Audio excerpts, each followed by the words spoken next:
The Telltale Heart by Edgar Allan Poe. True, nervous, very, very dreadfully nervous I had been, and am. But why will you say that I am mad?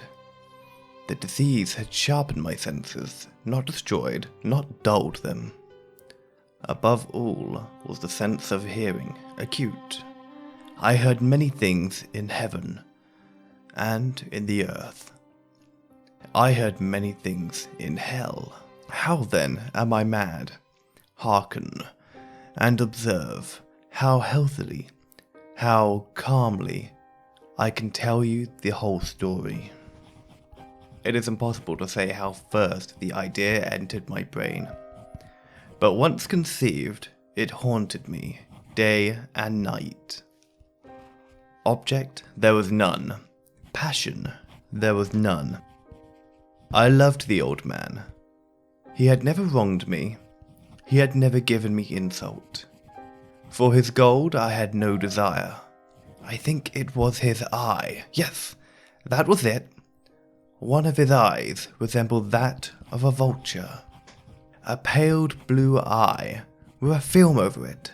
Whenever it fell upon me, my blood ran cold, and so by degrees, very gradually, I made up my mind to take the life of the old man, and thus rid myself of the eye forever. Now at this point, you fancy me mad. Madmen know nothing, but you should have seen me. You should have seen how wisely I proceeded, with what caution, with what foresight, with what dissimulation I went to work. I was never kinder to the old man than during the whole week before I killed him. And every night, about midnight, I turned the latch on his door and opened it. Oh, so gently. And then, when I had made the opening sufficient for my head, I put in a dark lantern, all closed, so that no light shone out. And then I thrust my head. Oh, you would have laughed to see how cunningly I thrust it in. I moved it slowly, very, very slowly, so that I might not disturb the old man's sleep. It took me an hour to place my whole head within the opening, so far that I could see him as he lay upon his bed. Would a madman have been so wise as this? And then, when my head was well in the room, I undid the lantern cautiously. Oh, so cautiously. Cautiously, for the hinges creaked. I undid it just so much that a single thin ray fell upon the vulture eye. And this I did for 7 long nights. Every night, just at midnight. But I found the eye always closed. And so it was impossible to do the work, for it was not the old man who vexed me, but his evil eye. And every morning, when the day broke, I went boldly into the chamber and spoke courageously to him, calling him by name in a hearty tone, and inquiring how he had passed the night.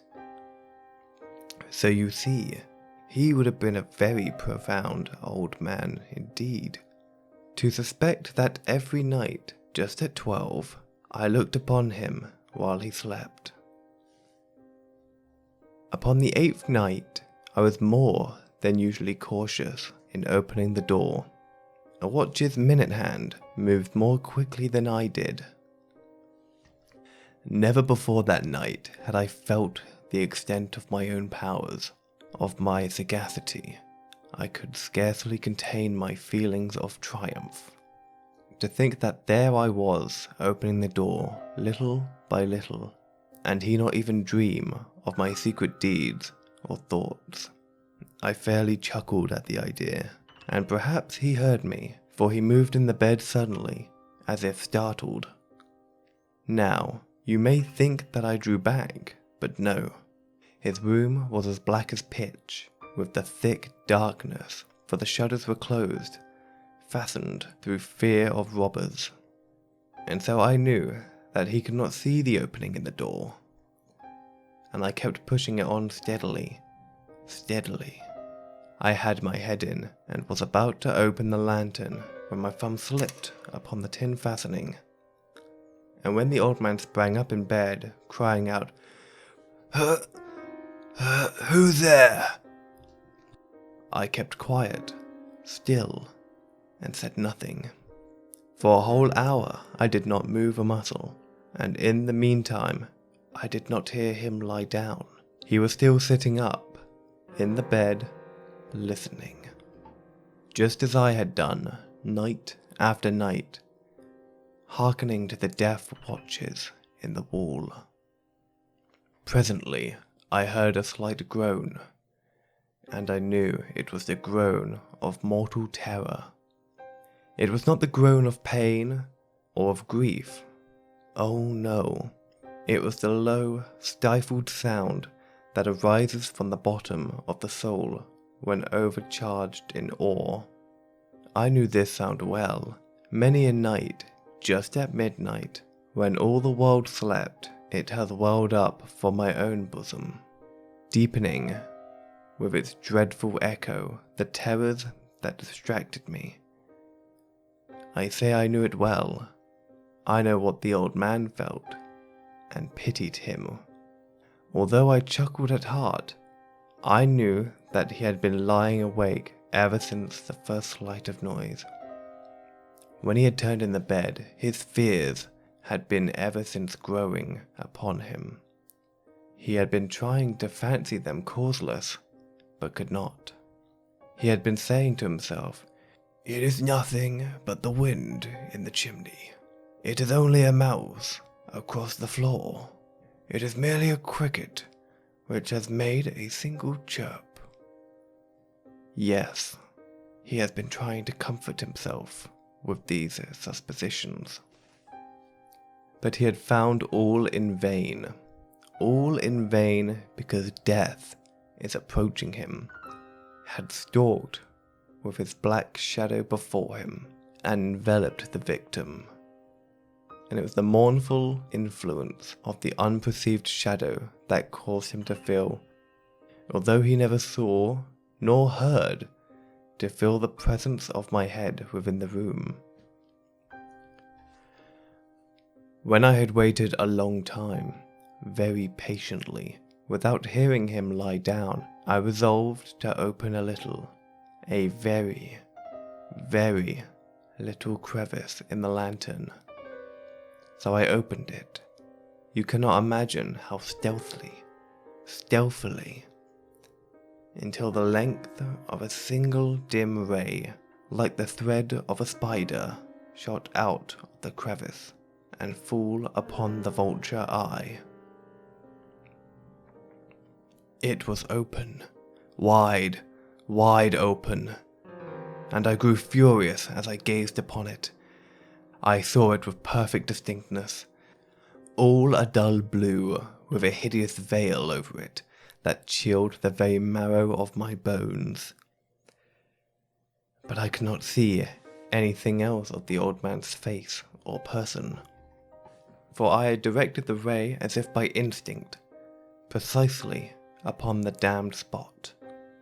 And now, have I not told you that what you mistake for madness is but over-acuteness of the senses? Now, I say, there came to my ears a low, dull, quick sound, such as a watch makes when enveloped in cotton. I knew that sound well too. It was the beating of the old man's heart. It increased my fury as the beating of a drum stimulates the soldier into courage. But even yet I refrained and kept still. I scarcely breathed. I held the lantern motionless. I tried how steadily I could maintain the ray upon the eye. Meantime, the hellish tattoo of the heart increased. It grew quicker and quicker, and louder every instant, The old man's terror must have been extreme. It grew louder, I say, louder, every moment. Do you mark me well? I have told you that I am nervous. So I am. And now, at the dead hour of the night, amid the dreadful silence of the old house, so strange a noise that this excited me to uncontrollable terror. Yet, for some minutes longer I refrained and stood still. But the beating grew louder, louder. I thought the heart must burst, and now a new anxiety seized me. The sound would be heard by a neighbor. The old man's hour had come. With a loud yell, I threw open the lantern and leaped into the room. He shrieked once only. In an instant, I dragged him to the floor and pulled the heavy bed over him. I then smiled gaily to find the deed so far done, but for many minutes the heart beat on with a muffled sound. This, however, did not vex me. It would not be heard through the wall. At length it ceased. The old man was dead. I removed the bed and examined the corpse. Yes, he was stone dead. I placed my hand upon the heart and held it there many minutes. There was no pulsation. He was stone dead.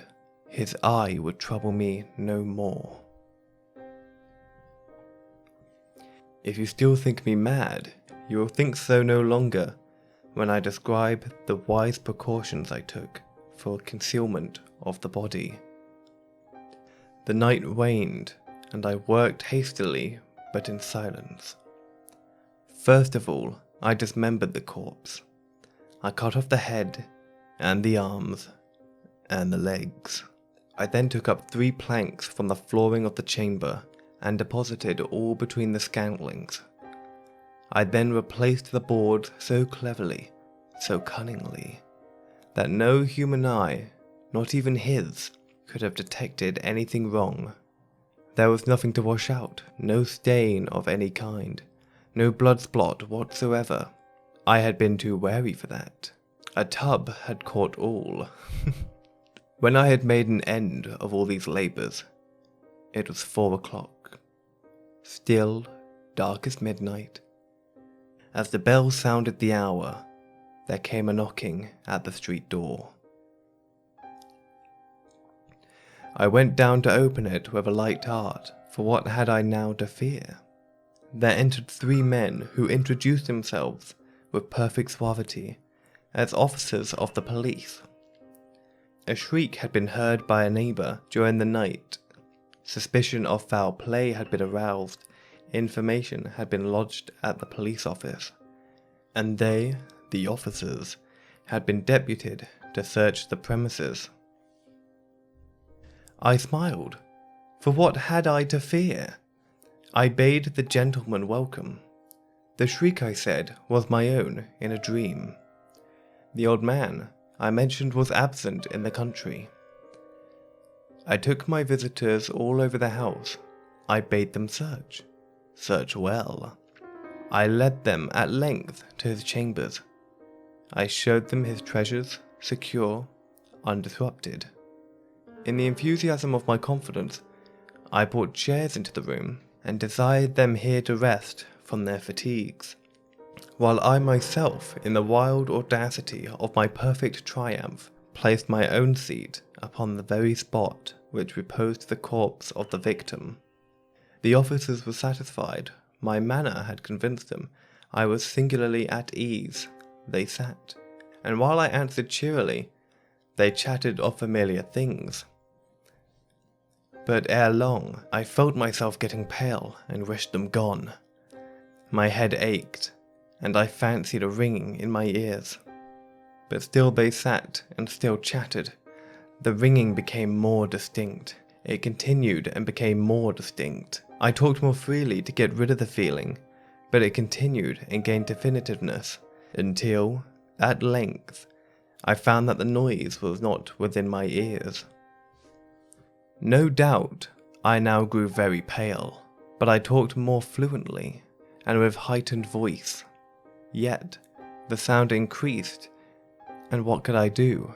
It was a low, dull, quick sound, much like a sound as a watch makes when enveloped in cotton.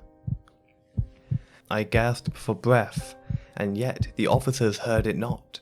I talked more quickly, more vehemently, but the noise steadily increased.